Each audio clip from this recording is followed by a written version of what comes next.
कुछ डिशेस ऐसी होती है ना जिनको देखो तो लगता है यार ये सिर्फ ये एक डिश नहीं हो सकती, बिकॉज ये डिश नहीं है, ये आइडिया है। और वैसी एक डिश है जी पालक पनीर। मुझे हमेशा लगता था कि ये सिर्फ एक डिश कैसे हो सकती है, देखो सब कुछ है इसके अंदर। तो नमस्कार, मैं रणवीर बरार और आज बनाते हैं पालक पनीर एक नए तरीके से, मतलब नीचे कैप्शन पढ़ लिया फिर भी। आज बनाते हैं पालक पनीर पुलाव, ठीक है। After the musics, rolling and action.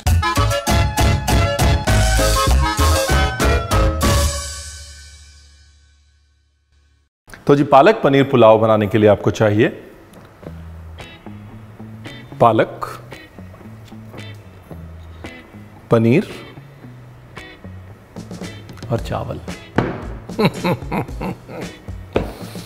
अगर आपको ये हमारा सैड जोक नहीं पता है तो पीछे थोड़े और वीडियो देख लीजिए, आपको समझ में आ जाएगा कि ये रणवीर बरार जब दुकान लगाते हैं तो सबको ये चुटकुला पता है और वही घिसे पिटे चुटकुले सुनाते रहते हैं रणवीर बरार। एनीवेज, पानी गर्म है, पानी में डाला जी नमक। पहले चावल उबाल के साइड कर देते हैं ना। देखिए पुलाव बनाना है तो चावल ठंडे होने चाहिए, क्योंकि चावल जो है अपना टेक्सचर नहीं पकड़ेगा तो मज़ा नहीं आएगा। And here goes the rice.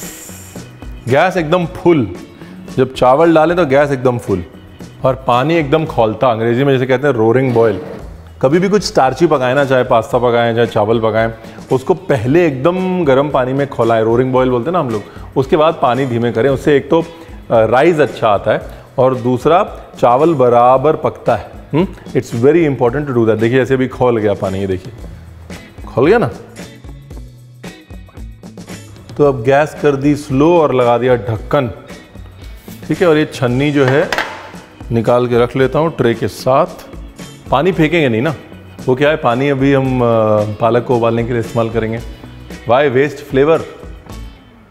Okay जी, देखिए इससे ज़्यादा नहीं पकाना, मतलब ये अब 90% पक गया है, बाकी बहुत समय है, धीरे धीरे पक जाएगा अपने आप। ये चावल जो है ना, ये सेला है, बासमती का सेला है, पर सेला है। सेला मतलब वो राइस जो स्टीम किया गया होता है हस्क के अंदर, ताकि उसको स्ट्रेंथ मिले, मजबूती मिले। और 20 मिनट इसको सोक करना है पानी में। चलो जी, पानी वापस। इस पानी की मोनोपोली है, बारी बारी बता रहा हूँ मैं। पानी नहीं फेंकना, बीजी भी यही बोलते थे, पुत्र वेस्ट कभी कुछ नहीं करते, सोचो आगे और कैसे यूज़। मतलब हम लोग आजकल अपसाइक्लिंग बोलते हैं ना, पुराने लोग पहले से ही कर रहे थे वो। इसको फ्रिज में रख दीजिए, बाहर छोड़ दीजिए, रूम टेम्परेचर पे आने दीजिए, फिर यूज़ करिए। तब तक क्या है ना, शेप बन जाएगी इसकी, स्ट्रक्चर पकड़ लेगा ये। अब तो पालक पनीर देख लिया रणवीर का, पालक चिकन देख लिया। अब तो सबको पता है कि चिल्ड वाटर से पालक की हरियाली जो है वो मेंटेन रहती है। लग रहा है ना कि यार रणवीर ने इतना पालक डाल दिया, बिल्कुल टेंशन लेनी, 1 मिनट में इतने ज़्यादा से इतना सा रह जाएगा, बिल्कुल टेंशन लेनी। ये देखो, जब हम ट्रेनिंग कर रहे थे मुझे याद है, यहाँ पालक की टोकरियाँ आती थी, हमको टोकरियाँ की टोकरियाँ दी जाती थी और बोलते थे बेटा ये ब्लांच करके कर लो। और जब हम टोकरियाँ की टोकरियाँ ब्लांच करते थे, बाद में इतना सा बचता था। मेहनत इतनी और रिजल्ट इतना, हमको लगता था यार इतनी मेहनत करिए, अभी शेफ़ को दिखाएंगे, शेफ़ बोलेगा बस है। तो उस समय बड़ा लगता था कि यार मतलब इतनी मेहनत करो और इतना सा निकलता है। कोई इज्जत भी नहीं बनती शेफ़ के सामने कि देखो मैंने इतना काम किया। पानी भी पूरा निचोड़ना पड़ता था। अगर कोई शक व शुबा हो तो ये देख लो आप, इसके भी ऊपर उठ के आ रहा था ना पालक, अब देखो कितना सा रह गया।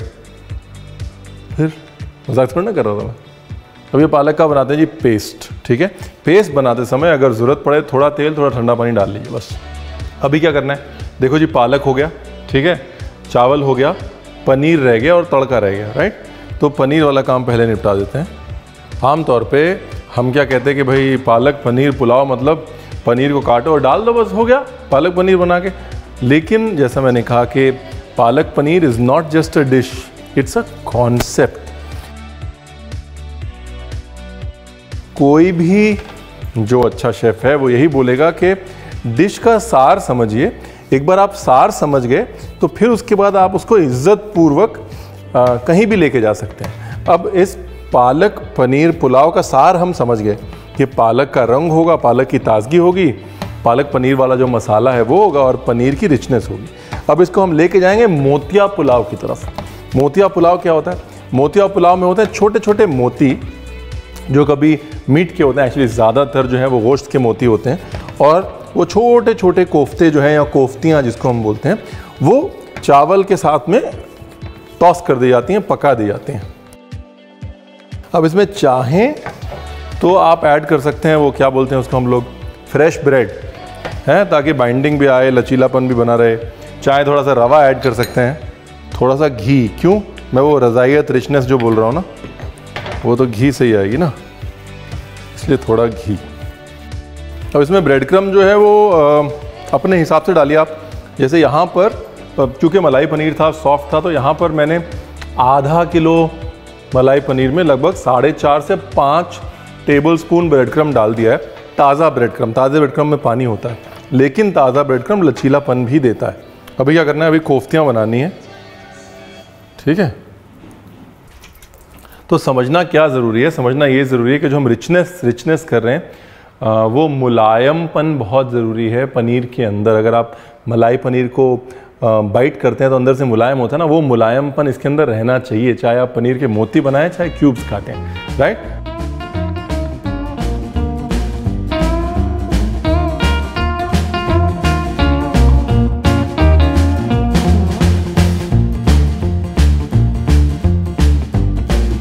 बाहर से ना थोड़ा ज़्यादा ही कर लीजिए उसको कुक, एक्स्ट्रा क्रिस्प कर लीजिए उसको, फिर वो अंदर की रज़ाइयत का मज़ा आएगा ना।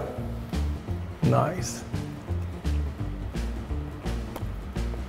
ब्यूटीफुल हो गया जी, ब्यूटीफुल। अभी गैस करिए बंद और इसके अंदर डालिए थोड़े काजू। ज़्यादा ब्राउन नहीं करना काजू को। काजू का क्या है ना कि वो तेल से निकलने के बाद भी रंग पकड़ता रहता है, तो रंग बहुत तेज़ हो जाएगा अगर आप पहले ही उसको तेल में तेज़ कर लेंगे। सिर्फ चावल को छौंक लगाना रह गया, तो उसके लिए प्याज बड़ा बड़ा और गार्लिक। यहाँ पर मैं जिंजर नहीं डालूंगा, क्यों, क्योंकि जिंजर जो है हमने ठोक के डाला हुआ है अपनी कोफ्तियों के अंदर। और फिर इस पुलाव की खूबी क्या है ना कि आपको और कुछ नहीं चाहिए, थोड़ा दही या रायता रख लिए साथ में, बस। जीरा, जीरे के बाद गार्लिक। गार्लिक को एकदम नटी ब्राउन करना है, नटी ब्राउन, बादामी रंग आना चाहिए गार्लिक पे। प्याज, प्याज को बादामी नहीं करना, क्रिस्पी करना है उसको, बस। अब डाल दी अपनी पालक। रंग देखिए, रंग की धार देखिए, नाइस। ये जो है बड़ा इंपॉर्टेंट है, मैं पहले ही बता चुका हूं।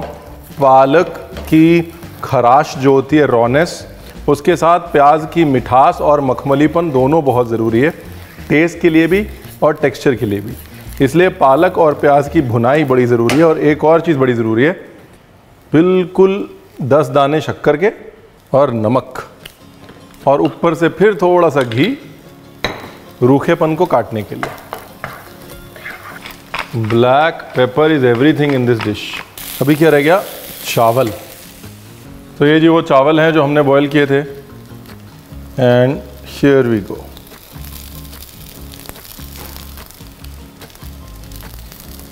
आप चाहें तो बड़ा पतीला भी ले सकते हैं, मैं इसमें स्टरिंग मैनेज कर लूँगा। अगर आपको लगता है कि आपसे गिर जाएंगे तो बड़ा पतीला ले लीजिएगा। ये मत बोलेगा रणवीर ने जैसे टॉस किया मेरे को वैसे ही टॉस करना, पहले ही बता दे रहे हैं हम आपको। नाइस है ना मामला सेट, क्या मज़े का रंग आया। थोड़ा नमक और पानी का मारेंगे छींटा और इसको देंगे ढक। क्या ना, एक बहुत बेसिक सी चीज़ मैं आपको बता रहा हूँ, जो स्टेपल्स होते हैं ना, वो स्टेपल्स यानी कि चावल, रोटी, वो जितने प्लेन हो उतना अच्छा है, और उसके साथ में जो चीज़ें हैं उनमें जितना ज़्यादा जायका हो उतना अच्छा है। और अब जो है उसके ऊपर हम थोड़ा मामला चटकारे वाला अब डालेंगे। ये जो है ना, ये इस डिश की मोनोपोली है, ये समझ लीजिए। अगर आप भी उनमें से हैं जिनको लगा चलो चलो रणवीर ने दिखा दिया चावल, अब जो है अगले वीडियो पे आ जाओ, तो फिर आप मेन टेस्ट जो है इसमें नहीं ला पाएंगे और आप कहेंगे रणवीर आपने बताया नहीं। रणवीर ने बताया था कि मामला जो गंभीर वाला है वो तो अभी शुरू हुआ है। बताता तो मैं सब कुछ हूँ, आप लोग स्किप कर देते हैं, बस सब skip skip skip skip skip करके रेसिपी देखते हैं ना, सबको पाप लगेगा।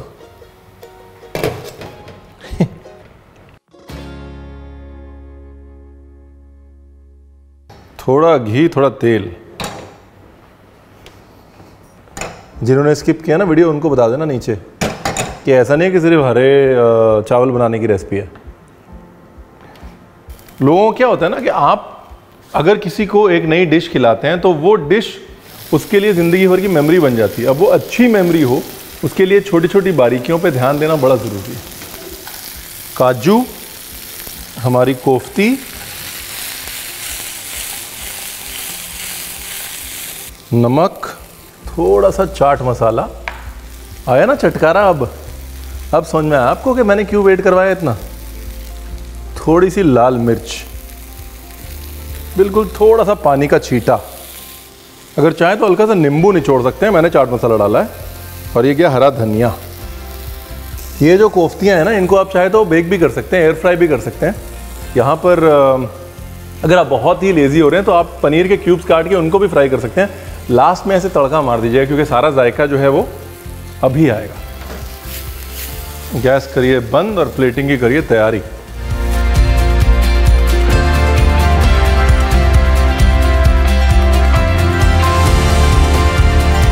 नाइस। मेरा प्रिय मित्र धनिया तो आ गया।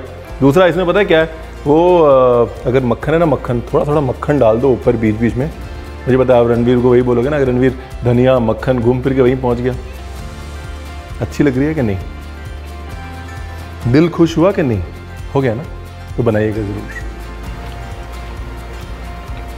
ओए होए होए। Please subscribe. If you have subscribe then please share. Thank you.